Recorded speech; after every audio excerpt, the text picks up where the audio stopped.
अस्सलामुअलैकुम दोस्तों, क्या हाल है? ठीक हो दोस्तों? सब तो ज़्यादा सवाल ये पूछा जाता है भाई गोट फार्मिंग करनी चाहिए या शिप फार्मिंग करनी चाहिए, बकरियां पालनी चाहिए या भेड़ा पालनी जान केड़ा ज़्यादा मुनाफा बख्श कारोबार है या फायदा किहदे विच? अच्छा, जेड़ी बकरी है ना, ये टोक टाक के खावन वाला जानवर है। मिसाल जिस तरह किकर है, इस तरह दा बेर है, शरी है, कोई भी चीज़ है बकरी दे फितरी तौर ते टोक के खांदी है और टोक के खावन विच बड़ा ही मज़ा आंदा है और ये बड़े शौक नाल खांदी है और बड़ा पसंद करेंदी। जबकि भेड़ जेड़ी है वो चराई ते अपना पेट पालदी है, वो भरदी है और वो चराई करना पसंद करदी है। मिसाल तौर ते तुसी अपने इलाके दे अंदर वेखो कि तुहाडे इलाका किहो जिहा। हुण मेरे इलाके नूं अगर वेख्या जावे ते इत्थे सारी ज़मीन फरी पई है, फिलहाल चराई मिल जांदी है। ते ये इलाका ऐसा इलाका होवे जिहदे अंदर तुहाडियां भेडां आसानी पाल जावन, ना कि तुहानूं मुश्किल होवे। दूसरा है बई तुसी पाकिस्तान दे अंदर सब तो ज़्यादा रेवड़ भेडां ते वेख्यो सेन, ना कि बकरियां दे रेवड़। बकरियां दे रेवड़ कम हैं जबकि भेडां दे रेवड़ ज़्यादा हैं। और पाकिस्तान तो बाहर कंट्री दे अंदर भी तुसी वेख्यो सी कि उत्थे भी लोगां ने बकरियां जेहड़ियां हैं वो घट हैं, भेडां ज़्यादा हैं, क्योंकि मैदानी इलाके दे अंदर और पहाड़ी इलाके दे अंदर चरागाह ज़्यादा होंदी है। तो जिथे ज़्यादा चराई होनी है उत्थे भेडां आसानी पाल सकदे हो। मिसाल तौर तुहाडे कोल 2-3 एकड़ ज़मीन है तो तुसी उहदे विच 10 भेडां 15 भेडां आसानी चरा के सिर्फ 2-3 एकड़ दे विच ते उन्हां दा शाम तक पेट भर जांदा है। और भेड़ दी फितरी तौर ही है कि चराई करना, चाहे उन्हें खुश्क गाह मिले चाहे उन्हें सब्ज़ मिले, जिस तरह भी होवे वो भेड़ जेहड़ी है चराई करके अपना पेट आसानी नाल पाल लैंदी और चराई बड़े शौक नाल करदी है। बकरी दी निस्बत नालों भेड़ चराई ज़्यादा करदी है। अच्छा, दूसरी गल ये है चराई तो बाद भेड़ जेहड़ी है वो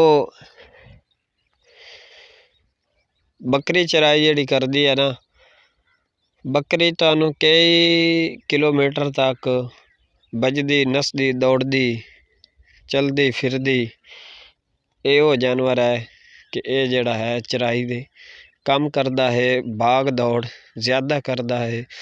अगर तुसी सुबह इन्हां नूं लै भी जाओ शाम तक चराई कराओ फिर भी इन्हां दे पेट लगदा कुछ नहीं। शामी तुसी चारा पाओ तो ये फिर भी खावन लई तैयार हो जांदी। अच्छा, बाकी रह गई दुध दी प्रोडक्शन ते दुध वास्ते तुहानूं भेड़ तले दुध ज़्यादा तो ज़्यादा ही 1 किलो मिलसी, वो भी बड़ी मुश्किल दे नाल। जबकि बकरी जेहड़ी है वो कम अज़ कम 2 किलो 3 किलो 5 किलो तक भी दुध दे रही होंदी। दुध दी भी निस्बत दुध दी पैदावार बकरियां दी ज़्यादा है जबकि भेड़ां दी कम है। अच्छा, 2 सवाल हो गए। तीसरा सवाल है भाई इन्हां दे प्रॉफिट किस तरह दी। अगर ते भेड़ बच्चे दिता है तुहाडा बकरा ही तो 6 महीने पहले या 8 महीने ते अगर वो मां दे बराबर हो गया है ते वो तकरीबन तुहाडा बकरा ही ते लग सकता है, जायज़ है। और असी ये बकरे लेले सेल भी कीते हैं, ले लिए या लेला है, क्योंकि वो मां बराबर हो जाता है और बकरी दे बच्चे नालों भेड़ दे बच्चे की ग्रोथ ज़्यादा है। जबकि बकरी का बच्चा अगर 8-9 महीने का है वो इत्ते नहीं लग सकता, क्योंकि बकरी का बच्चा 1.5 महीना 1.5 साल मसलन 14 तो 16 महीनों का जाके 2 दंद होंदा है, जबकि भेड़ का कोई दंद नाल कंसैप्ट नहीं। अगर बच्चा 6 महीने का मां बराबर हो गया है, पूरा छतरा वेखण नूं लगदा है तो वो तुसी इत्ते कर सकते हो। दूसरी गल ये प्रॉफिट बराबर बराबर ही है। अगर मिसाल वो बकरा ले ला तुहाडा 50,000 का सेल हो रही है 6 महीने का, तो जबकि बकरा अगली कुर्बानी ते तुहाडा सेल उसी 1.5 to 2 लाख का। प्रॉफिट दोवां दा बराबर है।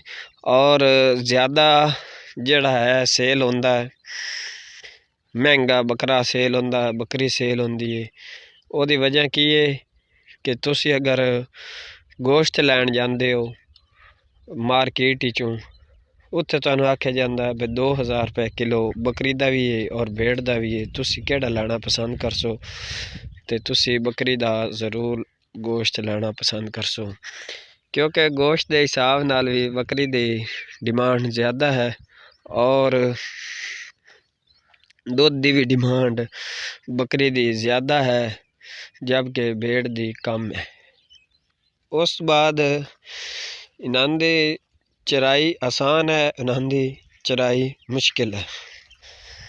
बाकी तीसरे नंबर ते सवाल ये आ गया कि बकरियां च बीमारी और भेड़ां दे विच बीमारी तकरीबन सेम है और वैक्सीन वगैरह भी इन्हां दी दोवां दी जानवरां दी सेम है।